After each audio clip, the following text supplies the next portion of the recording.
much for being here.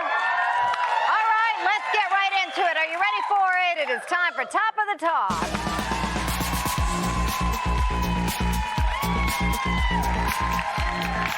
All right, what do you guys think of this idea? Would you want to go to Mars, but maybe you can't because you're not Elon Musk? Well, to prepare for future colonization, NASA is now looking for 4 volunteers for a new mission which simulates life on Mars. Now, for a full year, if you're up for the challenge, you would experience what it's like to live and work on the red planet, completing such tasks as pretend spacewalks, growing crops, keeping the Mars Dune Alpha habitat in tip-top shape, and dealing with challenges like mechanical failures and dwindling resources. There is compensation. We don't know how much, so don't ask. But would you do this, Jerry O'Connell? Need to know, hold on a second.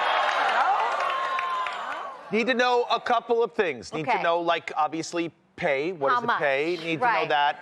Need to know how strong is the Wi-Fi. Need to know that. On Mars? On Mars, I'm not sure there is Wi-Fi. I just, this past weekend, my kids played volleyball. We were at a volleyball competition all weekend. And my wife and my 2 children, I was called cheap for doing this, but I only got 1 room, okay, with 2 queen beds. There were 4 of us. Yep. Got 1 room, and this sounds like what a lot of us do. and we all shared 1 bathroom. And I need to know what the bathroom situation is inside of this Mars. It's 4 people, 1,700 square feet. That's it. Wow. That's not A biosphere-type habitat. So probably 1 bathroom, Jerry. Wow. Yes. And you can't And you'd leave. have to flush it into those little baggy things. You know. Are you serious? I will say a woman in our audience raised her hand right away, so we do have 1 volunteer. I think this would be. I think if you want to learn a lot about yourself, if you're one of those people that wants to go on those, eat, pray, love experiences for like a year, and don't talk to anybody for a year. I think there'd be a lot of praying in this. I don't know about eating or loving. But here's the thing: you don't get to select who the other 3 that are coming with you. So I'm not gonna be trapped up for no year with 3 other people that are probably annoying. They probably stank. You know what I mean? Like, I'm taking a year off and to play house on Mars? Like, nah, I'm cool with that. That sounds silly. Although this you and I should go in there. You and me, man. Every night. Listen. Yes. I sense this would be a hit on Paramount Plus. A reality show. Wouldn't this be great? A reality show. Life on Mars. Every night, like, the lights would be out, and it would be like Akbar be in bed, and I'd be like, hey, Akbar. And Akbar would be like, what? And I'd be like, are you asleep yet? Hey, I've already had training for that. I got 4 kids. I can shut them out immediately. Like, Akbar, will you tell me a bedtime story, please, Akbar, please? I will say though, but for me, if they're gonna get me out there for a year, they better pay me 5 times my salary, because by the time I come out of it for a year, I'm not gonna be able to find work. You know what I mean? I'm gonna be crazy. No. Or maybe you'd be really in demand. True. Into math? No, in demand. In demand. In demand. You might have new come out skill of it. sets. They talking about algebraic equations and figuring out engines going. No, I'm good. No, I'm good. Okay, well, in a recent interview, Linda Hamilton, who is best known for her role as Sarah Connor in the Terminator franchise. Sarah Connor. Say it like Governor Schwarzenegger. You Sarah say it. Sarah Connor. Sarah Connor. No. Sarah Connor. Natalie, we all want to hear you sound like the Terminator. Sarah Connor. Okay, Linda Hamilton, best known for her role as Sarah Connor. Yeah! The Terminator franchise said it wasn't until she was 63 years old that she realized what it meant to be a badass. She explained that, quote, there's a difference between acting like a badass and being a badass. What do you think the difference is between acting like a badass and being a badass? Okay, what do you My name is Natalie, and I sometimes talk like Arnold. and I play a badass on TV, but I'm not a badass in real life. I am so not a badass. I can jump off the stratosphere, but in real life, I'm like, that was That was badass. Yeah, that was. Yeah. Or doing your 48 hours news reporting news, Natalie is no, so in badass. real life, I'm at night like Jerry. I'm like, curled up in a little ball. I'm like, keeping me up. What makes you think I was that? I'd say I was curled up like in a ball. You're having Hold on a second. Natalie, you think I go to sleep at night and I'm like this, like every night? You just said that. You did say that, Jerry. Said that, No, Jerry. I asked Akbar to tell me a bedtime story. I because wasn't you're like curled up in a little ball. Sounds like that to me. So yeah, you're curled up in a little ball asking Akbar to tell you bedtime stories. That's me at night. Cheryl, you look like you got that because yeah, you are. Yeah, Cheryl's you know a badass. it. You are. I feel like, Yeah. She is a badass. Well, I thank you all for the compliment. Yeah. Yeah. And maybe I can use this at the grocery store or something. Yeah. Yeah, get some samples. What was the biggest badassery move you did recently? I'm Too trying many to count. No, I'm trying to figure out how can I tell this story that's not a long story. I have muscled a man once. Ooh. Yeah. Muscled a man? Yeah, if I see a man I like, I'd be like, so what you doing after this? You know? that's a muscle, right? That's a muscle. You coming with me? Yeah. I am? Yeah, you coming with me. get I the car. thought you meant arm wrestle. I was so confused. I was just, Yes. Amanda's a badass. You're a badass, right? Well, You are. God, I don't know. I mean, maybe. I think sometimes I can be. The boss Amanda can come out and be a We've badass. seen Boss Amanda. Oh, yeah. Yes. I was thinking, She's though, like, come on, let's go, people, let's go, let's Oh, yeah. go. do you think Boss though that Amanda. like being a badass comes like late, like as you get older in life, you Yes. you Yeah, you get know into what your you want, badassery, like you embrace your badassery more because you're more your authentic self or Yeah. something. I don't know. I think it's the confidence, like later in life, Yes. you feel like you have nothing left to prove to anybody, right? Yeah, Maybe it's right. like, hey. And I think that's Why what are you Linda Hamilton is laughing? saying. I'm just laughing because I got to tell you, there is nothing more shocking than badass Amanda coming out. You're like, Oh. But by the way, We all first you do. met. Remember when we all first met? Yeah, Yeah. you do. When someone is typically, and I don't mean to generalize about you, but you're sweet and you're nice and everything. Ohio. But when When she gets When, like- assertive. when Amanda gets Okay, Jerry's not telling Let the me story. say- Let me tell the story. Let me tell you a story. Okay, I'm so sorry. I gotta put you on blast though. On blast. So we were together somewhere and they were dragging along, and Amanda's always like, "Oh, it's so fine, it's so sweet." She gives you that Midwest laugh, and you think everything is good. And they were running behind, and Amanda just like, it wasn't like She the had places black to girl go. like neck move. It was the we need to go, and I'm like, oh shoot. I'm like, she's like, let's go. She did the power clap, not like, come on, like, she did the power clap, and I was like, it was like she was the exorcist or something. I was like, what happened? But you know what it is, Akbar? It's when somebody's getting on your last nerve, Amanda. You don't take no smack. And in all fairness, I was heading to a rehearsal for Yes. another show I was Yeah. doing, and it was It doesn't matter. You did the power clap, though. You did the power clap. Ready? Akbar? That's what it was. All of that right there. That's what it was. All of that. Otherwise, she's our angel Amanda all the time. Okay. How is your restaurant etiquette? Well, recently, a Washington Post advice columnist gave some tips on how to politely complain at a restaurant. For example, as we know, you should be reasonable, be respectful, address a problem in real time. If something is wrong with your meal, don't wait until you're halfway finished with the meal to mention it. Don't eat it all and then say, hey, by the way. And know when to let it go. Sometimes shrugging off a minor problem is the best solution for everyone. So, what is the right way to complain at a restaurant? You know what I do? I just signal for the waiter and go, did I order this? And then wait for them to answer me back. Because here's what I'm not gonna do. I'm not gonna talk smack to the person that's cooking or bringing me my food. Okay. Oh, I just go, is this what I ordered? But then what happens? Because the waiter's like, yes, you did order that. Yes. Oh, yeah. And so Like, then, the follow-up question is, it's not what my palate anticipated. So you gotta say it.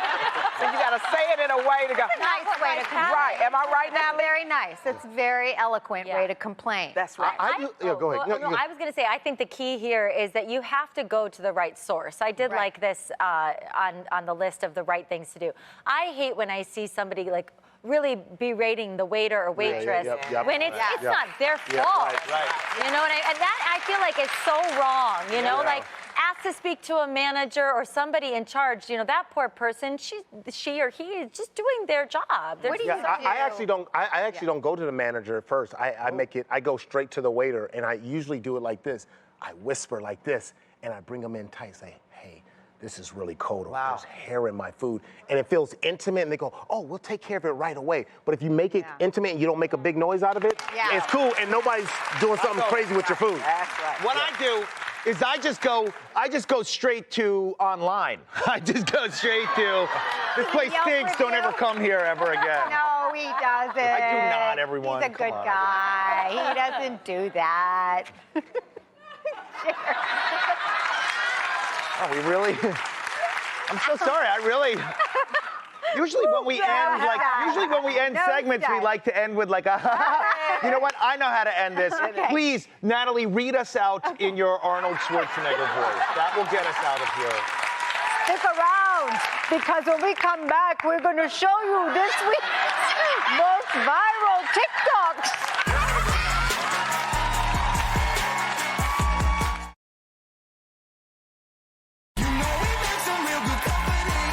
All right, welcome back. We have rounded up the most viral TikToks of the week. It is time for TikTok.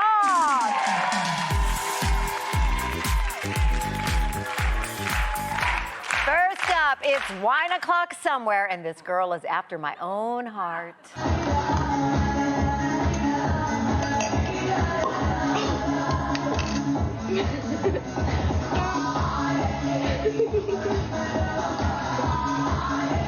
I can't breathe.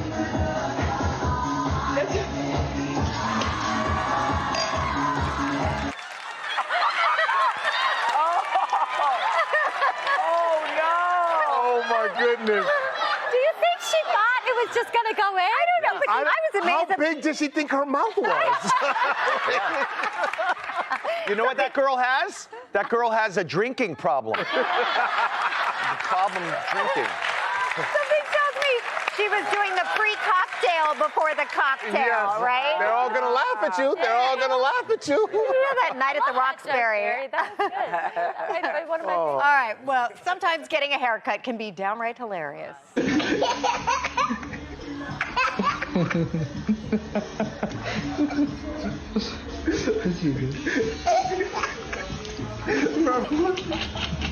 Don't move your head.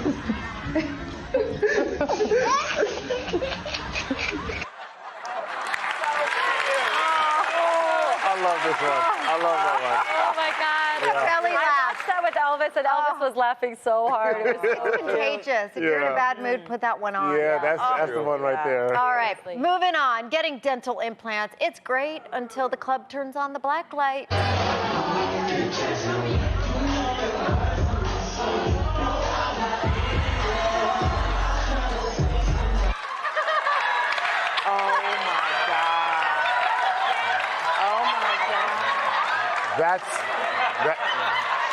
Could you picture her being in the club, think she looking sexy, and the guy across the room is looking over there like, Oh, don't nah, that's even. all right. And from a distance, it probably looked like she don't have no teeth like that. I'm like, oh no, I don't want your Oh number. my God. Oh my God. Oh boy. Okay. Oh. Up next. Okay, this grandpa heard how expensive a professional photographer would be to take his grandchild's photos, so he decided to take them himself.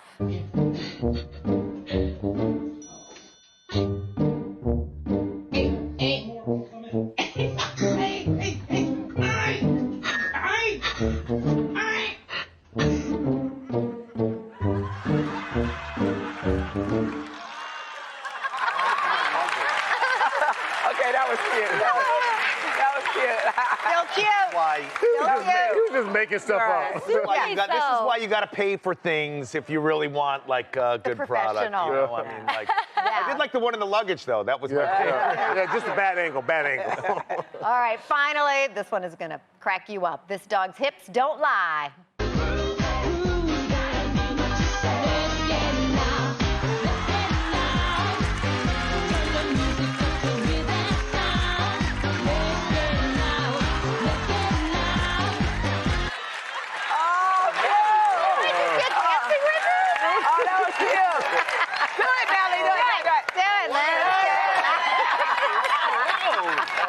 Coming up next, the stars of the new hit production, The Wiz. We got Wayne Brady and Deborah Cox in the house.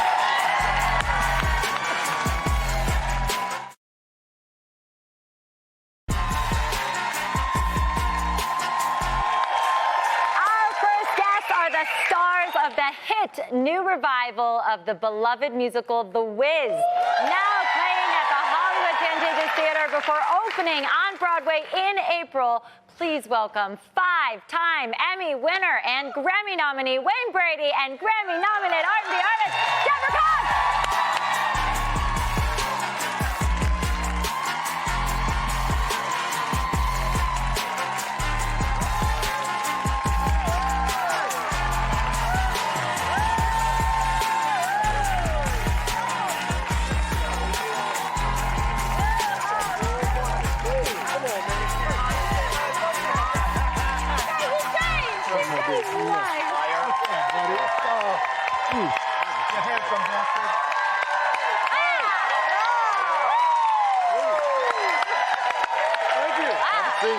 Yeah. You guys, you're a good-looking couple. Yeah. Great energy in here. Yeah, big energy. Deborah Cox, y'all. I get to be in a show with Deborah Cox. Look at that. That's right. Wayne, earlier this year, it was your 30th appearance here on The Talk. Okay? Deborah, it's wonderful that you are here. We hear that you brought a little piece of your history with our show as well. Yes, I don't know if you recall, but we were on the same team, bowling team, for a charity event. Of course. And Here we go. When was this? Wow. we actually won. This was like Jerry can bowl? 1999. He had bowling. Oh, wow. Yeah, Jerry, you don't bowl anymore. I have to tell you, I do remember meeting you. I do remember that night. I do remember being really drunk in that photo. I was drinking. And we actually won. You guys won. We raised the most money. So yeah. you won wow. and you were drunk. And, So, wow. He's not I a don't very know. good bowler. Yeah, that says a lot about. Well, some people when they Get 'em. they bowl and they have a couple of brews, they tend to throw it a little harder, get a little more in there. No, but it was such an honor meeting you then, and I'm sorry if I was. No, you were great. We had a great time. We had a great time. Did the two of you know each other before you did The Wiz? Yeah, we Well- were in the drunk bowling league. Yeah. No, listen, I have been a fan of Wayne's for a very, very long time. I really think he's probably, yes, the most charismatic and extremely talented individual, especially when it comes to freestyle. Yep. Like, I've never, ever, yeah, I saw him host this show at the Apollo, and he killed it. And when we walked into the rehearsal room to do The Wiz, it was just like, No brainer. like This a is my no-brainer. show buddy. Yeah. Yeah. We got each pretty other's cool. back. You know, you talk about The Wiz, and obviously everybody remembers The Wiz going way back, and they made history in the 70s as the first Broadway show to have an all-black cast. Now, you guys are doing a little twist to this. Wayne, you got to tell us, what's this twist that we have on The Wiz? It's an all Latin cast. And the Whis. No, it's an all black cast. So Well, it's a reimagined version. Yeah. It's been redone to reflect the more contemporary times. Right, and Amber Ruffin that wrote the book. What's great is it reflects the times. There's an update to the humor, but it's also a timeless piece because the vision that Shelley, our director, had, and Amber, and it's something that'll stand the test of time. That all families will enjoy, no matter what you look like. But if you do happen to look like the people on stage, you might just like it even a little bit more. Okay, all right. You know, there is a special twist in there, or not special, but a kind of recognition of the fist comb that's in the play, and which I think is hilarious for me because I grew up, and I know you can't imagine it now, but I did have hair once upon a time, and if you know, the fist comb was the thing, the to have a fist. Absolutely. Yeah. We have those little Easter eggs all over the set with like the little fist and the comb, and it's a beautiful love letter to the Black experience. Yeah. So that's the best way to play. Well, and I'll say, you guys, it's about time this revival came to Broadway. There have been whispers and talks about this in the Broadway community for years. It's about time. And Deborah, you play Glinda, the Good Witch. What is that experience like for you? Why does that mean so much to you? It's really exhilarating. I feel like a kid again because I get to play this mythical, magical character. I'd never seen anyone like Glinda, on screen before. So when I saw Lena Horne in the movie, I was just mesmerized by her presence. And I feel like this role gives me an opportunity to really connect with Nichelle Lewis, our Dorothy, who is just breathtaking in the role. And I get to sort of send her off on her journey and then, greet her at the end as she follows her dream and her path. So it's a magical, mythical character that I had never played before. Yeah. So it's a lot of fun. And even listening to your answer, this is why being able to bring The Wiz back to Broadway after all of these years is important because it's aspirational and inspirational. We watched Lena Horne and the cast of the movie and the original Broadway cast, and now she gets to step into those shoes. I get to step into the shoes of Andre DeShields, and we have this cast that grew up watching the movie, and so to be able to watch a story like this, I think it impacts a whole community and a culture. So it's not just a moment, it's a movement, to quote Lynn, to misquote Lynn. And all those people will be with you guys on that stage. You know how Broadway houses are. It's like all those ghosts are there, and it's amazing. Yeah. Deborah, this actually isn't your first time in The Wiz because, this is pretty cool. You actually had a chance to perform this in front of Michael Jackson, who starred in the movie. That is big time, prime time right there. Yeah, it was a very special moment. It was actually the day before 9/11. We were at Madison Square Garden, and it was a tribute to Michael Jackson's 30th anniversary.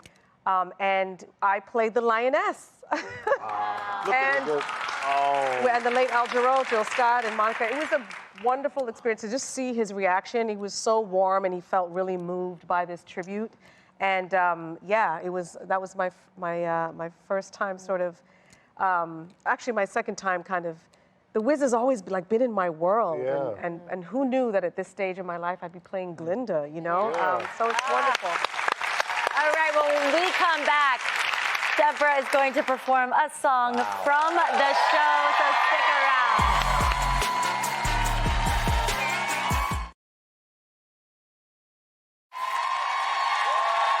And now performing Believe in Yourself from the Broadway revival of The Wiz. Oh my gosh, we're all so excited over here. The incredible Deborah Cox.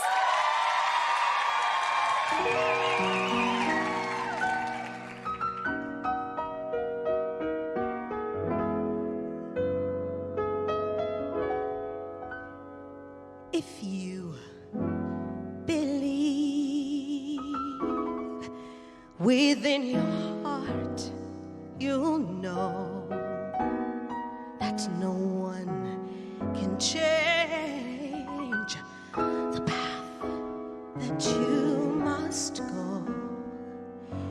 Believe what you feel.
so much, Deborah and Paul. The synth on the piano. The Wiz is live at the Hollywood Pantages Theater through March 3rd, and you can see Wayne and Deborah in the show on Broadway starting March 29th. Go to wizmusical.com for tickets. We'll be right back.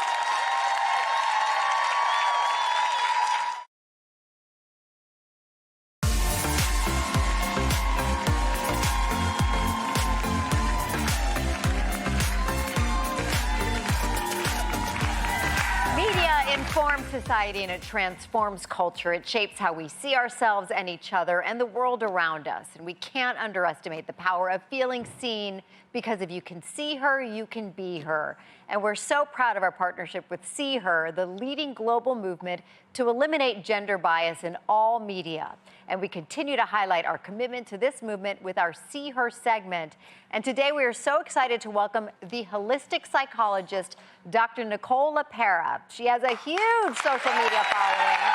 She has written 3 New York Times best-selling books. Her latest, How to Be the Love You Seek, is a guide to healing the relationships in your life, beginning with the most important one, the relationship within yourself. Please welcome Dr. Nicole LaPera. Welcome. You have a lot of fans here. You have fans everywhere. I mean, over the past 5 years, let's talk about how many fans you've amassed. 10 million followers on social media, 20 million subscribers in your online community. I know, mind blown. And to think you started off as a regular therapist, what made you transform and decide to go the online route? What made me transform, honestly, was feeling really frustrated and disempowered with the work that I was doing. Several years into quite a successful practice, meaning I had individuals that would come to see me week after week, and it seemed to me that no amount of insight or awareness was translating into action, was helping my clients really create the change that they wanted to see. And so for me, I first got curious, wanting to understand, well, what am I missing? Like, why isn't this helpful? Because if I'm honest, I've been on the other side of the couch, struggling with anxiety myself and feeling and seeing a lot of the same patterns. And what I learned going online, as I think as many of us do on online university, I really dove into a lot of new research, new for me at least, about the human body, the nervous system in particular, which was so eye-opening because for me it held the key of why we're so stuck and ultimately what we have to do to create change. And then of course I became passionate and in purpose of sharing those tools, those resources free of charge online so that anyone could gain access to this information, and then exploring the possibility of healing in community, which ultimately is what I now do. But in your new book, How to Be the Love You Seek, you teach us how to heal ourselves and change the habits that kept us from forming healthy relationships. So where would we start? Where would we start? And I think the most important place to start is to first become aware, not shamefully, we are all carrying the habits of our past. I mean, it is our earliest childhood environments, our relationships in particular, the things in which we were made to directly or indirectly think about ourselves, that becomes the same beliefs we hold as an adult. The way in which we had or lacked the attunement that we needed, or simply a caregiver who was emotionally responsive to us and helped soothe us, becomes the way in which we know how or don't know how as adults, not shamefully, myself included, how to self-soothe. And then ultimately how we show up in relationships in general, the things that we feel safe to express or show about ourselves, and all of the things that we don't feel safe, that we were taught were not good or positive aspects of ourselves, we continue to relate in those ways. So just wanting to normalize for me and all of us, all of the past that we are carrying and recreating, because without that awareness, we're not going to be able to break those habits. And speaking of breaking those habits, I mean, I love that you offer some simple tools, and maybe you can do that with us here today to get us in touch with our bodies mentally, physically. Where do we start? Like, what are some things you can give us to work with?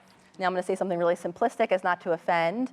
We have to reconnect with the reality that we are living in a physical body. So even just inviting, as we're all sitting here now, turning our attention more fully to our body. Maybe noticing, maybe some of us might uncross our legs, firmly plant them on the ground, take a moment just to feel the support of the chair or the furniture beneath us, and maybe beginning to notice first our posture, right? Are we sitting, and if we're not yet, inviting ourselves to sit up a little straighter, inviting myself and all of us to roll our shoulders down our back. And as we're doing that, starting with the tip of our head down to the tips of our toes, maybe beginning to notice any areas of tension. Yeah. A lot of us clench our jaw. Yes. Yeah. We have our shoulders pulled up to our ears. We might have tension in our lower back, our mid-back. And if we can, gently releasing some of those areas of tension, and then expanding our focus just one more time, and beginning to notice our breath. Are we holding our breath? If we're holding our breath, I invite you to take a nice, deep, slow breath in from the belly. If we're noticing a shallow breath, maybe a quickened breath, again, slowing and deepening our breath from our belly. Now, I pointed out those markers because outside of our awareness, our body is sending those signals, often of stress, the tension, the clenching, the elevation in heart rate, the elevation in breath, and all of that is telling our mind that our body is stressed, which is then reflected in racing thoughts, in stressful thoughts, for some of us, in upsetting and in dark thoughts. And so we may be giving off those signals to people too, that if you're trying to form a relationship with somebody, right, you're gonna be sending those signals like, I'm not so approachable right now. Wise. Not only is our body sending our mind that, which is contributing then to ultimately how we feel. And sometimes what we're doing, our body is sending that same information to everyone that we're interacting with. Open yourself up, breathe more, embrace more, Sheryl. I'm embraced. You got me now, I know, Dr. Nicola Paris, so good to have you here. So much wonderful information in the book. How to Be the Love You Seek is available now. And for more information on the See Her campaign, just go to thetalk.com. We'll be right back.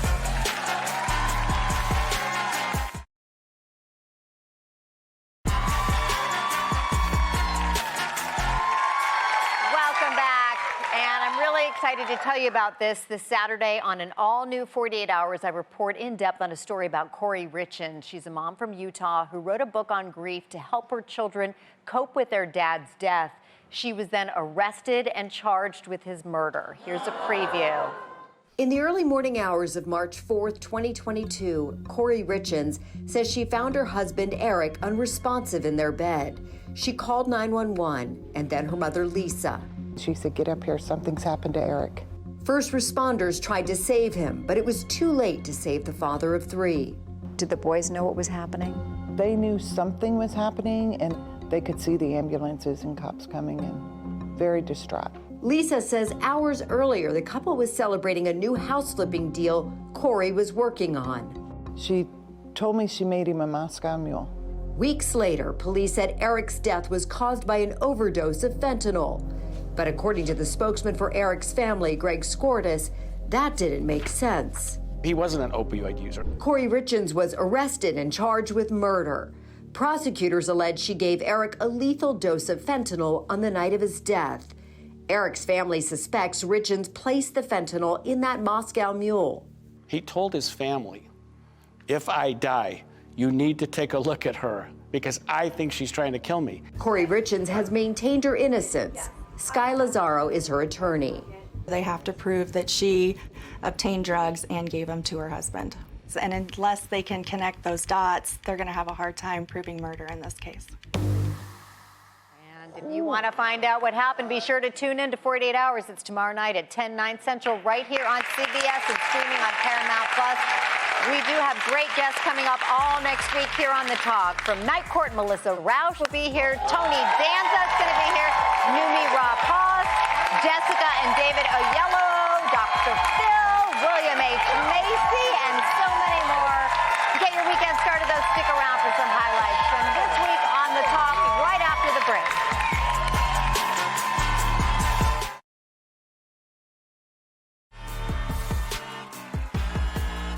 Hey, what's up, Onion?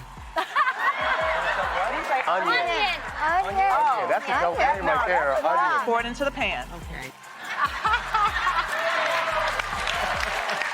All right, here we go. The sexual arousal. Here we go. Let's see. You're mixing them? Oh. Together at the same time? No. That can't be a good combination. Whoa! Whoa! Hey, I'm not even gonna lie. I would stand up right now. Oh no!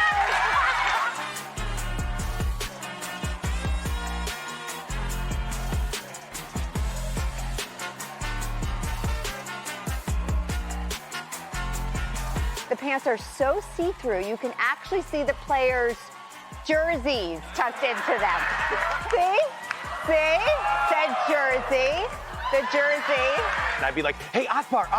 And Akbar would be like, what? And I'd be like, are you asleep yet? Will you tell me a bedtime story, please, Akbar, please? I need to bring them everywhere I go.